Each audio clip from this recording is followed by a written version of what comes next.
பணம் சம்பாதிக்கணும் அப்படின்னா ஒரு லட்சியம் வேணும். இப்போ நிறைய பேருக்கு அந்த லட்சியம் இருக்கிறத விட பணத்தை பற்றின பயம்தான் இருக்கு, அல்லது பணத்தை பற்றின நெகட்டிவ் கருத்துக்கள் தான் நிறைய பேருக்கு இருக்கு.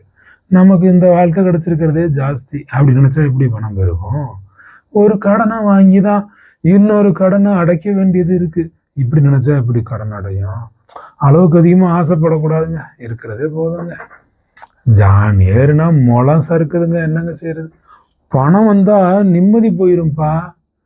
பணம் சம்பாதிக்க நாய்படாத பாடுபடணுங்க. இப்படி எல்லாம் நெகட்டிவாவே யோசிச்சுக்கிட்டே இருந்தா பணம் எப்படி நம்ம கிட்ட வரும்? ஒரு நாய்க்குட்டினாலும் தூக்கி கொஞ்சினாதான் நம்ம கூட இருக்கும். நாய், பூனை, முயல் இதெல்லாம் வளர்த்தீங்கன்னா, ஒரு புறா, ஒரு கிளியெல்லாம் வளர்த்தீங்கன்னா பாசத்தோட நாம பார்த்தாதான் நம்ம கிட்ட வரும்.